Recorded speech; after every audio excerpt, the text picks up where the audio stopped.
वाराणसी की घनी गलियों में गंगा के किनारे बसा था एक छोटा सा संगीत विद्यालय। यहाँ संगीत की ध्वनियाँ हर समय वातावरण में गूंजती रहती थीं। इसी विद्यालय में पढ़ती थी सिया, जो सितार बजाने में माहिर थी। सिया का सपना था कि वह एक दिन अपनी कला से दुनिया को मंत्रमुग्ध कर दे। दूसरी ओर आर्यन था, एक हंसमुख और बांसुरी बजाने वाला युवा। आर्यन की बांसुरी की मधुर धुनें किसी के भी दिल को छू जाती थीं। वह हाल ही में इस विद्यालय में दाखिला लेकर आया था। सिया और आर्यन के रास्ते पहली बार तब टकराए जब सिया अपनी क्लास खत्म करके गंगा घाट पर प्रैक्टिस कर रही थी। पहली मुलाकात, सिया अपनी धुनों में खोई हुई थी। तभी उसने बांसुरी की मधुर आवाज सुनी। उसने मुड़कर देखा कि घाट के दूसरी ओर एक लड़का बांसुरी बजा रहा है। उसकी धुनें सिया की सितार की ध्वनि से जैसे एक हो रही थीं। सिया ने पहली बार किसी को अपने संगीत से मेल खाता पाया। आर्यन ने सिया को देखा और मुस्कुराते हुए कहा, आपका सितार बहुत सुंदर है, मगर इसे और सुंदर बनाती हैं आपकी उंगलियां। सिया को यह सुनकर हल्की शर्मिंदगी महसूस हुई, मगर उसने मुस्कुराते हुए जवाब दिया, और आपकी बांसुरी, वो तो जैसे दिल की बात कहती है। दोस्ती की शुरुआत, इस पहली मुलाकात के बाद सिया और आर्यन की दोस्ती शुरू हो गई। दोनों अक्सर गंगा किनारे बैठकर अपने वाद्य यंत्र बजाते और धुनें बनाते।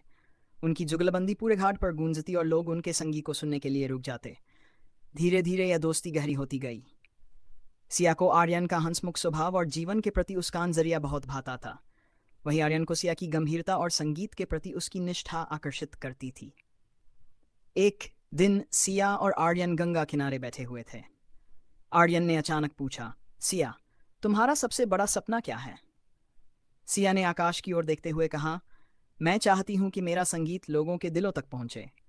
मैं एक बड़ा संगीतकार बनना चाहती हूं।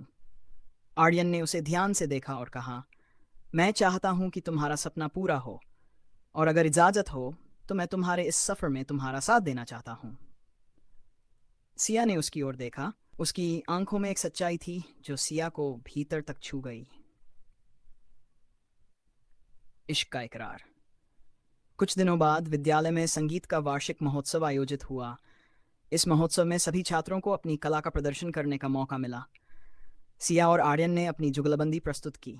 उनके संगीत ने सभी का दिल जीत लिया। महोत्सव खत्म होने के बाद आर्यन ने सिया को गंगा किनारे बुलाया।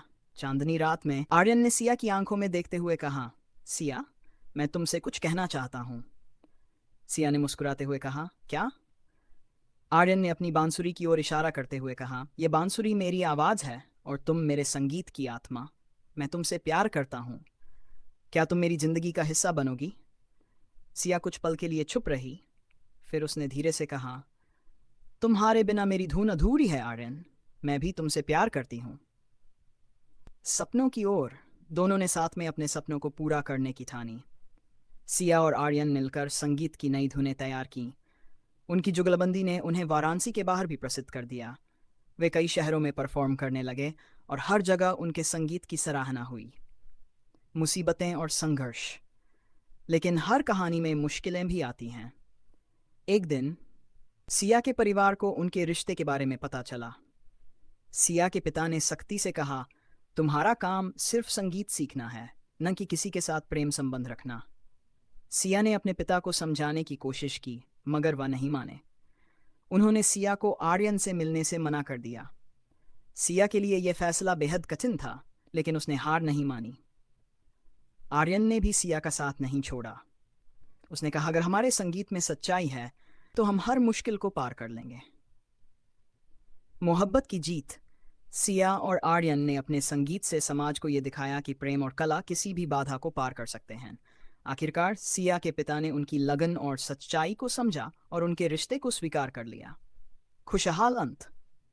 सिया और आर्यन ने अपने प्यार और संगीत के सफर को आगे बढ़ाया। उन्होंने गंगा किनारे एक संगीत विद्यालय खोला, जहां वे नए छात्रों को सिखाने लगे। उनकी कहानी आज भी लोगों को सिखाती है कि सच्चा प्रेम और लगन किसी भी मुश्किल को पार कर सकते हैं। ये इश्क का साज जो गंगा के किनारे शुरू हुआ था, हमेशा के लिए अमर हो गया।